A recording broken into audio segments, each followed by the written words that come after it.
Dini Octavia dengan NIM 20930170, dan teman saya Salma Salsa Bila Ilham dengan NIM 209302. Nah, kali ini kami akan membahas tentang sejarah lahirnya Pancasila dan bagaimana pengimplementasiannya dalam kehidupan sehari-hari. Oke, langsung saja ke materi. 1 Juni diperingati sebagai hari lahir Pancasila, sekaligus sebagai salah satu tanggal penting atas kelahiran dasar Negara Kesatuan Republik Indonesia, dan diperingati oleh seluruh masyarakat Indonesia. Terbentuknya hari lahir Pancasila berawal dari kekalahan Jepang pada Perang Pasifik. Mereka berusaha mendapatkan hati masyarakat dengan menjanjikan kemerdekaan Indonesia dengan membentuk sebuah lembaga khusus yang ditugaskan mempersiapkan kemerdekaan Indonesia. Lembaga tersebut dinamakan dengan Dokuritsu Junbi Chosakai, istilah Jepang, atau yang familiar disebut Sidang Badan Penyelidik Usaha Persiapan Kemerdekaan Indonesia, BPUPKI. Digelar di Gedung Chuosang-in, Gedung Pancasila, pada 29 Mei 1945. Para anggota dalam lembaga khusus tersebut bertugas membahas mengenai tema dasar negara dan mereka lakukan selama hampir 5 hari. Pada 1 Juni 1945, Ir Soekarno menyampaikan ide serta gagasan terkait dasar negara Indonesia yang dinamai Pancasila. Secara etimologi, Pancasila berasal dari dua kata, yakni panca, yang berarti 5, dan sila yang berarti asas atau prinsip. Kala itu, Bung Karno menyebutkan 5 dasar negara Indonesia, yakni kebangsaan, internasionalisme atau peri kemanusiaan, demokrasi, keadilan sosial, dan ketuhanan yang Maha Esa.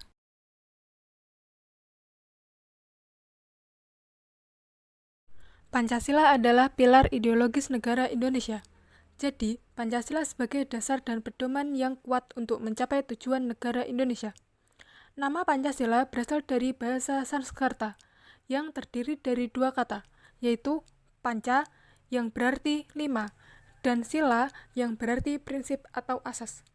Hal itu berarti ada 5 pedoman penting rakyat Indonesia dalam kehidupan berbangsa dan bernegara. Kelima sila tersebut ialah ketuhanan yang Maha Esa, kemanusiaan yang adil dan beradab, persatuan Indonesia, kerakyatan yang dipimpin oleh hikmat kebijaksanaan dalam permusyawaratan perwakilan, keadilan sosial bagi seluruh rakyat Indonesia. Setiap sila tersebut memiliki lambang yang terdapat dalam burung Garuda. Kelima simbol yang terdapat dalam burung Garuda ialah bintang, rantai, pohon beringin, kepala banteng, padi, dan kapas. Adapun burung Garuda merupakan lambang negara Indonesia. Dalam lambang tersebut terdapat perisai berbentuk seperti jantung yang digantung menggunakan rantai pada leher Garuda. Tak hanya itu, terdapat juga semboyan bertuliskan Bhinneka Tunggal Ika pada bagian pita yang dicengkeram oleh Garuda. Bhinneka Tunggal Ika jika diterjemahkan memiliki arti berbeda-beda tetapi tetap satu jua. Tujuan Pancasila: 1. Menghendaki bangsa yang religius yang taat kepada Tuhan Yang Maha Esa. 2. Menjadi bangsa yang adil secara sosial ekonomi. 3. Menjadi bangsa yang menghargai HAM, hak asasi manusia. 4. Menghendaki bangsa yang demokratis. 5. Menghendaki menjadi bangsa nasionalis yang mencintai tanah air Indonesia. Implementasi Pancasila sebagai dasar kehidupan bersama di Indonesia. Pancasila itu sangat penting karena Pancasila itu dijadikan sebagai landasan untuk hidup berbangsa dan bernegara. Dan tanpa kita sadari bahwa kita telah mengimplementasikan nilai-nilai Pancasila dalam kehidupan sehari-hari. Misalnya pada sila pertama, yaitu ketuhanan yang Maha Esa. Nah, dalam sila ini tentunya kita sebagai warga Indonesia telah mengimplementasikannya dengan cara beribadah sesuai dengan agama masing-masing dan kepercayaan masing-masing tanpa harus menistakan agama lain atau mencela agama lain.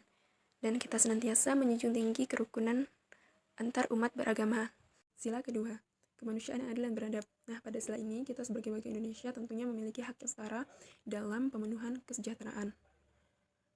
Selain itu, kesetaraan dalam kehidupan yang layak, hak politik, hukum, dan semua hal itu telah tercantum dalam undang-undang tanpa kita harus melihat suku dan ras dari warga tersebut. Pada sila ketiga, Persatuan Indonesia. Nah, sila ini mencerminkan bahwa kita sebagai warga Indonesia itu tidak boleh melakukan aksi-aksi yang dapat memecah belahkan negara kita, seperti melakukan tindakan terorisme, intoleransi, gerakan separatisme, atau hal-hal kejahatan lainnya. Dan sebagai warga Indonesia, kita harus tetap menjaga keutuhan warga negara kita, serta menghindari tindakan-tindakan yang dapat memecah belahkannya.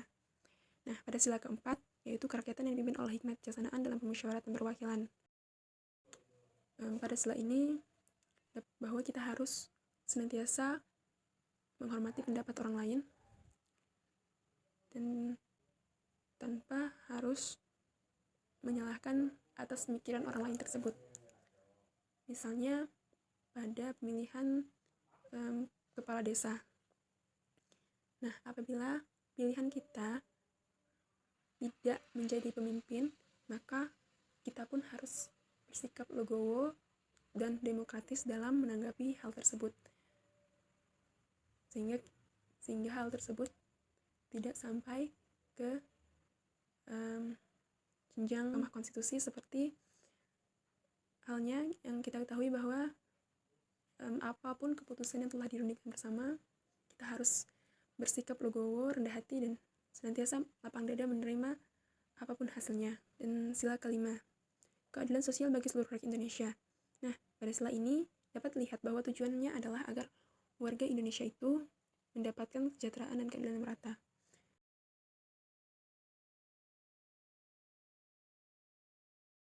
Sehingga seluruh rakyat Indonesia berhak mendapatkan penghidupan yang layak, penghormatan terhadap hak asasi manusia, perlindungan keamanan, dan hukum yang seutuhnya, dan semua hal yang berkaitan dengan kesejahteraan warga negara.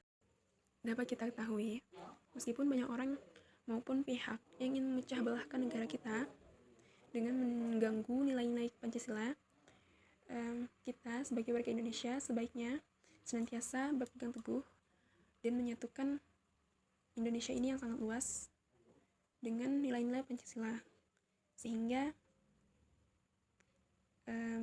Indonesia itu dapat hidup damai dan tentram dan membantu bangsa kita menjadi bangsa yang maju. Oke, sekian dari kami. Wassalamualaikum warahmatullahi wabarakatuh.